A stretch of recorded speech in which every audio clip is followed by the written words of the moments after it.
어제 우리가 말씀을 나눌 때 금식 해야 됩니까? 말아야 됩니까? 라는 질문, 그리고 기도는 10분 해야 됩니까? 30분 해야 됩니까?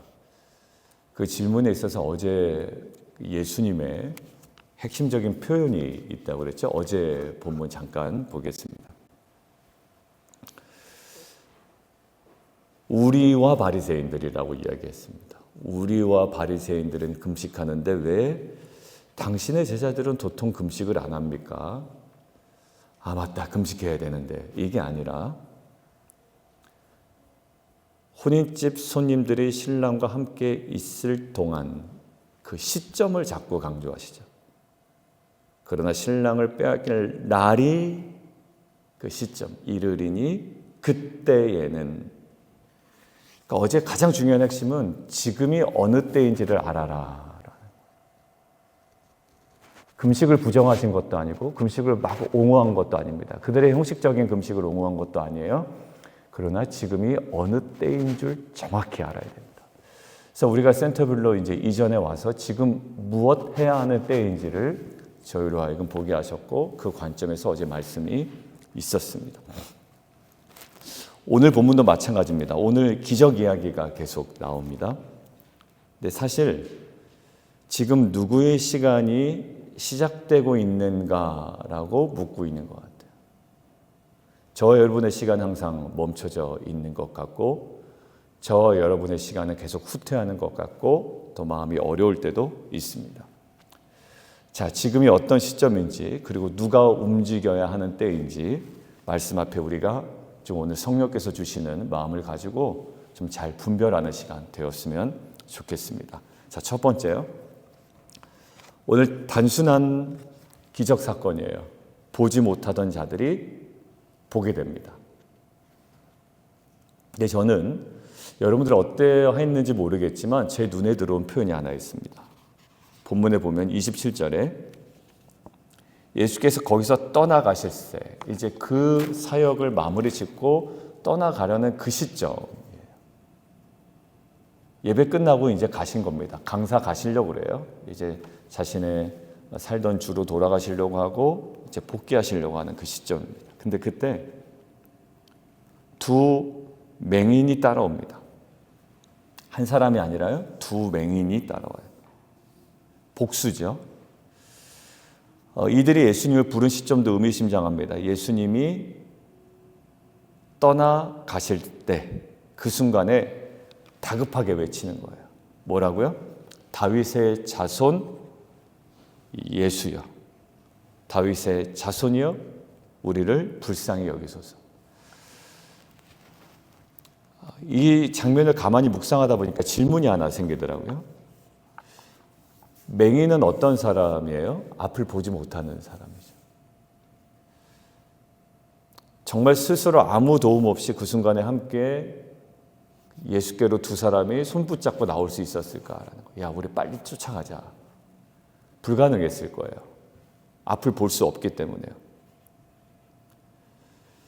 누군가의 분명한 도움이 있었을 겁니다.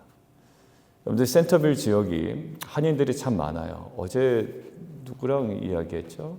아, 여기 센터빌 지역에서 그 우리 클리너 하시는 예전 공동체에 있었던, 지나가다가 어제 집에 가는 길에 잠깐 들려서 이야기를 나눴습니다. 지금 중앙장로교회 다니고 계시는데 한인 인구가 참 많대요. 왜냐하면 여기서 장사를 오랫동안 하셨기 때문에 7년이 넘게 하셨고, 이제는 세탁소들이 몇 개가 닫았는데요, 지금 딱 자리 잡고 계시더라고요. 참 감사했어요. 그리고 저희가 일로 이제 이전에 왔다는 소식을 전했더니 여기에 이제 어떤 그 상황을 쫙 얘기를 해 주시더라고요. 여러분들, 그럼에도 불구하고 아픔이 있는 영혼들이 있습니다. 우리 주일날 얘기한 것처럼 자녀 대학 잘 보내는 것 같고 남편 사업에 문제 없는 것 같지만 주님께서는 이미 그들의 신음소리를, 부르짖음을 들으시고 우리가 그 소리를 듣기를 원하신다라고 주일 말씀 나눴잖아요. 여러분들, 그들이 어찌 보면 맹인이다라는 생각이 있었어요. 여러분들, 그들이 어떻게 나올 수 있을까요? 그들을 돕는 누군가가 있어야 되죠. 그러니까 오늘 하나님께서 저에게 묵상하는데 이런 마음을 주시는 거예요. 그 맹인들을 이끌 수 있는 사람들이 필요하다라는 거예요.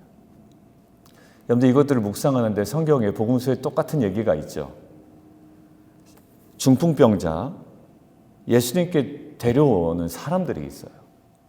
뭐를 메고 들어옵니까? 침대째, 침상째 메고 들어와요. 여러분들 거기 표현에 여러분들 우리 이제 묵상을 많이 하는 교회이기 때문에 그 표현에서 우리가 간과하면 안 되는 표현이 있죠. 누구의 믿음이에요? 네, 그 친구들의 믿음입니다. 엄밀하게 얘기하면 이제 친구들이라는 표현은 없지만 그 사람들, 같이 온 사람들의 그들의 믿음을 보셨다고 이야기했거든요. 여러분들 그 맹인의 믿음이에요. 근데 맹인이 거기까지 나오기까지 보이지 않는 자리에 그들을 데리고 나오고자 하는 주의 마음을 품은 그 사람들의 믿음이 또한 있었다는 거죠.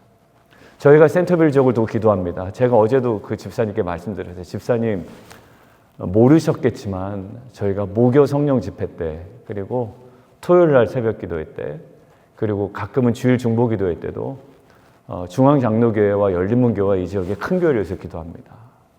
큰 교회가 흔들려서 우리 교회로 유입되는 기쁨이 중요한 것이 아니라 큰 교회는 큰 교회 나름대로의 그 분명한 역할이 있기 때문에 큰 교회가 잘 서야 됩니다. 아주 건강하게 서야 됩니다. 여러분들 마찬가지예요. 우리 안에 그 믿음이 필요해요. 그리고 우리 공동체에게 하나님께서 그러한 믿음을 주셨다고 믿습니다. 지역을 품을 수 있는 믿음. 사람들 잘 산다. 아니요. 잘 살지만 아픈 사람들 참 많고요. 영적으로 깨어진 가정들이 참 많다고요. 그러니까 우리가 그들에게 다가가고 그들이 와서 다윗의 자손 예수여 우리를 불쌍히 여겨 주옵소서. 세상 사람들은 그 사람들 불쌍하다고 여기지 않아요. 그러나 이제 그 자신들이 알 거예요. 얼마나 우리는 불쌍히 여김을 받아야 하는 존재인지를 그들이 알고 나와서 부르짖기까지 저와 여러분이 믿음 있는 그 한 공동체로서의 자리매김을 온전히 감당하기를 주님의 이름으로 축원드립니다. 여러분들 보지 못하던 자들이 예수가 누구인지 가장 분명히 고백하잖아요. 여러분들 아무도 이렇게 고백을 안 해요. 나중에 보면 귀신의 힘을 힘입어서 쫓아내는 거 아니냐 이런 소리나 하는 사람들이 있는데 다윗의 자손이라는 정확한 메시아로서의 고백을 한단 말이죠. 센터빌로 우리를 보내신 이유를 계속 묵상을 해보면 어제도 묵상을 해보면 사도행전 16장처럼 이미 하나님은 그 땅의 부르짖음과 애통함을 들으셔서 우리를 이리 와서 우리를 도우라라는 분명한 음성을 주신 줄 믿습니다. 여러분들 이 마게도냐 환상이 저는 센터빌로 가는 우리에게 주신 하나님의 분명한 환상이요 말씀을 통한 환상이요 또한 그 영적인 부르짖음을 듣게 하신 하나님의 분명한 음성이라고 저는 믿습니다. 이리 와서 우리를 도우라. 아직 몰라요 누군지. 그래서 이번 주에 전도 그 훈련 갔다 오고 여러분들 막 노방전도로 막 보내지 않을 거예요. 의미가 없다고는 할 수 없지만 여러분들 진짜 의미 있는 한 걸음 한 걸음이 되도록 우리가 아이디어를 짜내고 또 그들에게 다가가고 또 이 영혼들을 주님께로 인도하는 정말 귀한 통로가 될 수 있도록 우리가 함께 세워져 나갈 겁니다. 여러분들 이 다윗의 자손 예수여 우리를 불쌍히 여겨 주십시오라는 이 고백으로 그들이 나오기까지 누군가는 그 걸음을 함께 해야 되거든요. 우리가 그러한 헌신의 사람이 되기를 주님의 이름으로 축원합니다. 교회 공동체 안에서 누가 잘났냐, 내가 잘났냐, 네가 맞냐, 내가 맞냐. 여러분들 이 싸움에서 물론 안 하시지만 우리 교회는 여러분들 이것이 아니라 이제 하나님 보내신 목적에 따라 움직이는 우리 목적이 이끄는 삶 지난주에 종강하셨다고 하는데 목적이 정말 이끄는 교회가 되기를 주님의 이름으로 축원드립니다. 우리 두 번째요. 그런가 하면 이런 사람은 되지 말아야 되겠다라는 마음이 들었던 구절이 있습니다. 두 번째는 기적 앞에서도 냉소적인 사람들이 있어요.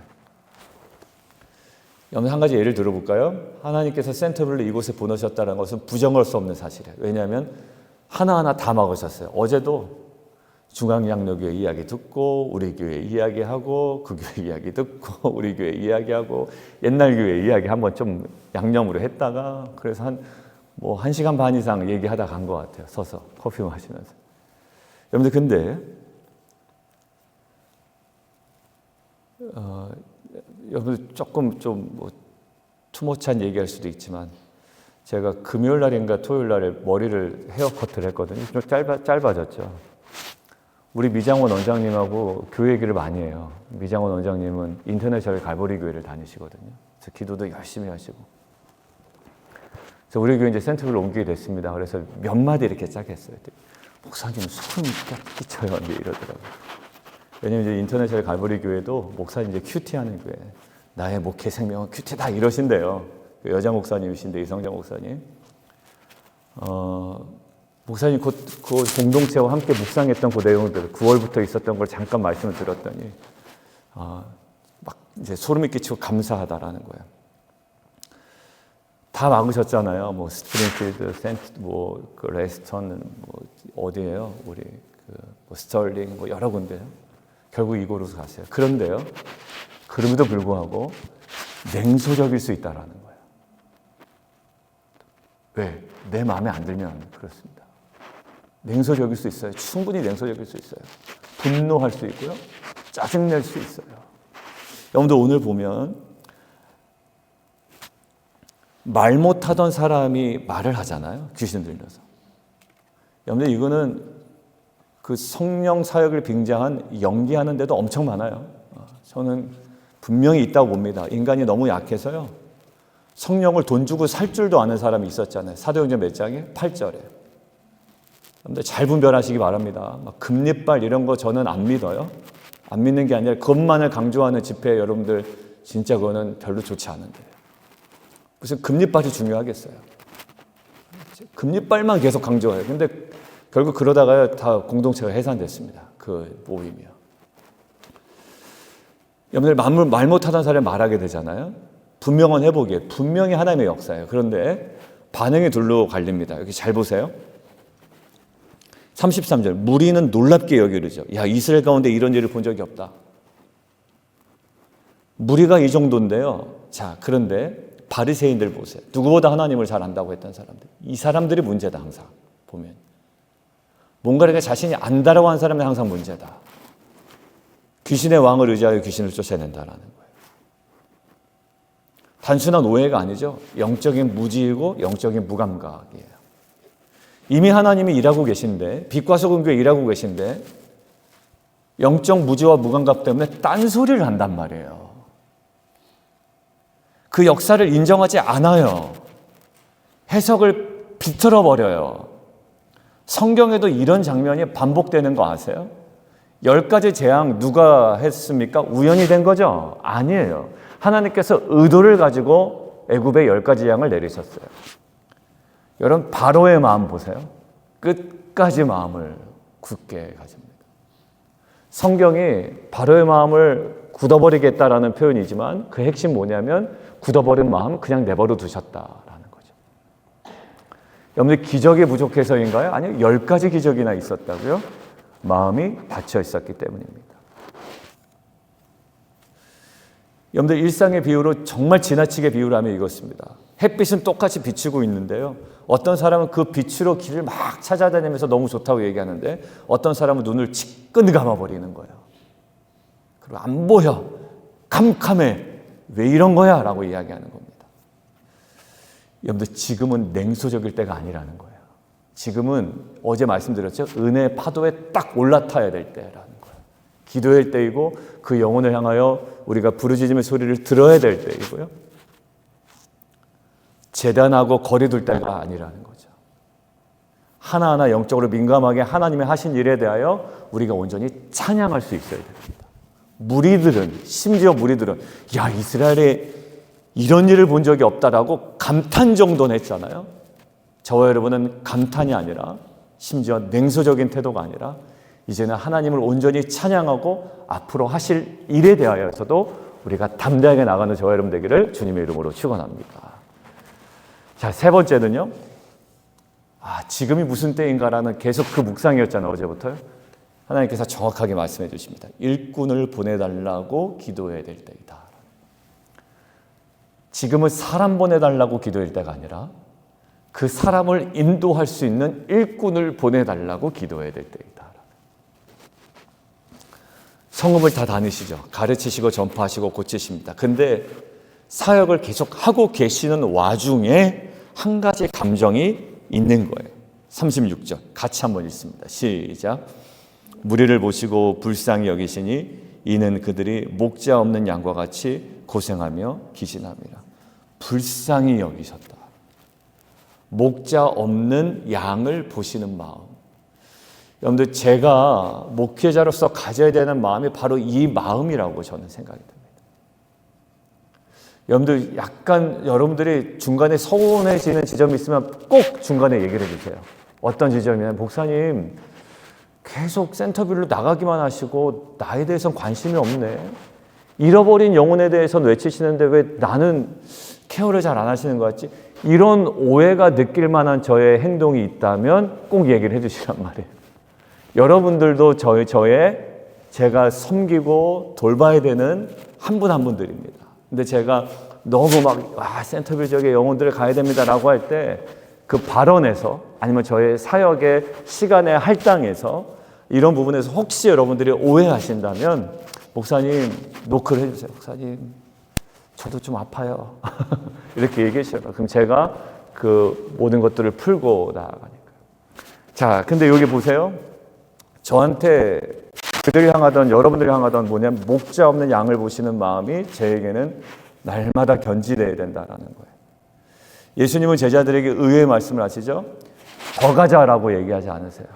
야, 그러니까 빨리 가자라고 하지 않으세요. 목자 없는 양이란 말이에요. 그럼 야, 빨리 가자가 아니라 그 빛과 소금 교회에게 이렇게 얘기하시는 거예요. 야, 이놈들아 빨리 가라. 가가 아니라 추수할 것은 많아. 센터빌에 많은데 일꾼이 적어라고 하는 거예요. 그래서 추수의 주인에게 누굽니까? 하나님께 먼저 뭐 하라는 거죠? 일꾼을 보내달라고 기도하라는 거예요. 지금 우리가 센터빌로 나아가는 것도 중요합니다. 제가 나아가는 것도 중요해요. 저 여러분이 함께 나아가는 것도 중요해요. 분명히 나아갈 겁니다. 그러나 오늘 본문이 분명히 얘기하는 거예요. 지금은 먼저 일꾼을 구하는 기도의 때다라는 거예요. 사람 보내주세요. 아니에요. 우리 그 안정환 수집사님이나 우리 남성 지기들 보고 있을 때요. 목사님 일꾼 세워야 되고 일꾼이 더 오면 좋겠습니다. 여러분들 욕심이 아니라요. 그때 우리 목요성령 집회 하나님께 주셨던 말씀이에요. 뭐 괜찮은 사람만 오게 해주세요가 아니라 여러분 일꾼 보내달라는 거죠. 그리고 일꾼 세우게 해달라고. 이제 상반기 이번 주나 집사님 제가 전도 훈련 받고 난 다음에 텐트지기들 같이 모이면 좋겠다는 생각이 있어서 한 주 연기하면 어떨까 하는데 제가 이따가 한번 보내드릴게요. 왜냐면 또 모여야 되니까 그렇게 되면 주일에 갔다 와서 상반기에 이제 텐트지기 훈련을 12주 동안 할 거고요. 하반기에 이제 제가 몇 분들을 초청할 겁니다. 근데 여러분들 지금 미리 말씀드리지만 하반기에 텐트지기 훈련을 받는다고 해서 텐트지기 바로 되는 거 아니니까요. 제가 딱 권면하시면 겁내하지 않으셨으면 좋겠습니다. 야, 이거 끝나자마자 막 임명장 맞는 거 아니냐. 아니야, 그렇지 않아요. 저도 다 생각이 있고 저도 보는 눈이 있는데 저도 결정을 해야 되잖아요. 대신에 여러분들이 한 분 한 분으로 세우기 위한 훈련이에요. 일꾼도 세워야 되고요. 우리가 기도해야 될 거, 일꾼 보내달라고 기도해야 돼요. 자연스럽게 연결되는 성경 인물이 느헤미야였어요. 느헤미야는요, 무너진 성벽 이야기를 들었죠. 예루살렘에. 자기 고향 땅이에요. 근데 성벽이 무너지고 다 난리가 났다라는 거예요. 그때 느헤미야가 곧바로 예루살렘으로 달려갔죠. 아닙니다. 아니에요. 예루살렘 달려간 게 아니라 우리가 그때 묵상한 거, 목요성경 집회 때도요. 느헤미야 1장 4절을 보면 이 말을 듣고 어떻게 앉아서 울고 수일 동안 슬퍼하며 하늘의 하나님 앞에 금식하며 기도했다라고 되어 있어요. 지금은요, 어제도 계속 지금 뭐 할 때인 줄 알아가면서 얘기하죠. 기도해야 될 때이고 깨어서. 그리고 무슨 기도? 중요한 것은 일꾼을 보내달라는 기도예요. 여러분들 그때 일꾼 보내달라는 기도 목요성령 집회 하자마자 그 일주일 사이에 누구 연락 오셨다고 얘기했어요?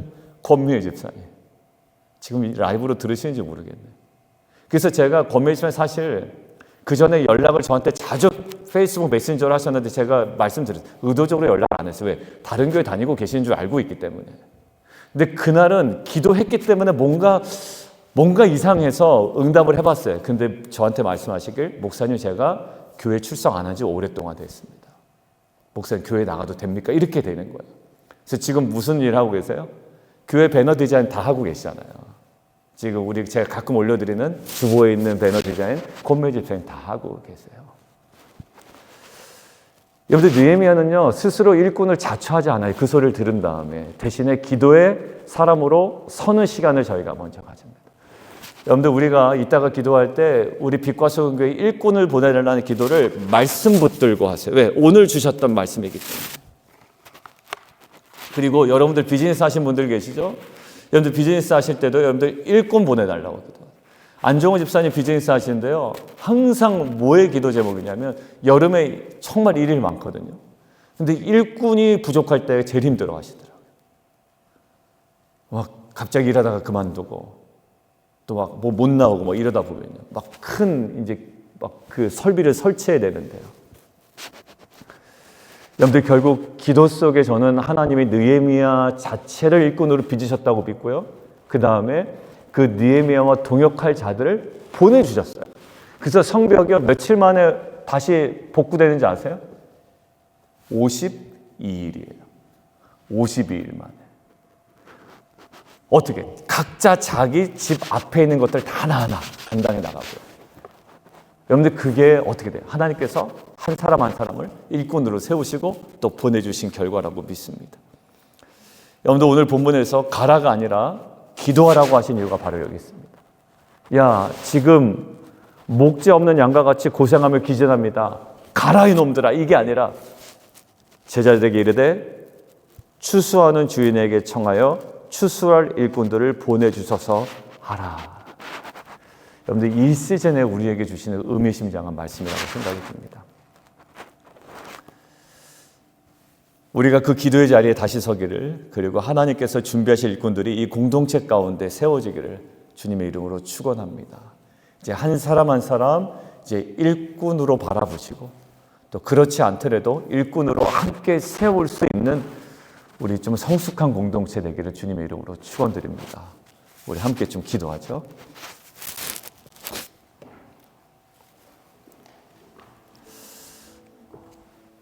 오늘 말씀을 붙들고 함께 좀 기도하겠습니다. 오늘 아직 보지 못하는 영혼들이 다윗의 자손 예수여, 이 고백의 자리로 나올 수 있도록 우리가 앞을 보지 못하는 그들이 이 자리에 나올 수 있는, 또 이끌 수 있는 그런 공동체가 되기를 원합니다. 앞을 보지 못하는 두 사람이 달려 나왔다는 것은 분명히 돕는 사람이 있었을 것이고, 저희 빛과 소금 교회가 그러한 고백으로 자신들을 불쌍히 여겨달라는 이 영혼들의 부르짖음을 정말 이곳으로 와서 그들이 온전히 다 토해낼 수 있도록 우리가 돕는 공동체가 되기를 원합니다. 그리고 여러분들, 하나님께서 우리 교회 가운데 베푸신 기적이 굉장히 많아요. 그리고 여러분들의 비즈니스 가운데, 여러분들의 자녀 가운데 베푸신 놀라운 은혜가 있습니다. 그렇지만 냉소적인 반응이 아니라 하나님의 역사에 찬양하며 깨어있는 믿음을 달라고 우리가 기도했으면 좋겠습니다. 여러분들, 성경은 항상 모세를 통하여 출애굽한 당시에, 홍해를 건넌 당시에 바로 뭐가 나와요? 찬양의 장이 나와요. 모세의 찬양, 그 미리암의 찬양, 이렇게 나옵니다. 그것은 무엇을 얘기할까요? 하나님이 베푸신 역사에 대한 성도와 이스라엘 백성의 태도를 얘기한 거라고요. 냉소적인 태도 우리 가운데 없어져야 됩니다. 내 마음에 들지 않는다고 불평하는, 불만하는, 그리고 그것에 대하여 용납하지 못하는 태도 하나님 우리 가운데 다 제거해 주시고, 지금 이때 목재 없는 양을 불쌍히 여길 줄 아는 일꾼을 우리 가운데 보내주십시오. 왜요? 그 기도를 하라고 우리에게 말씀하셨기 때문에 이 시간 한 마음으로 우리가 주님 이름 한번 부르고 함께 기도합니다. 주여, 살아계신 하나님 아버지,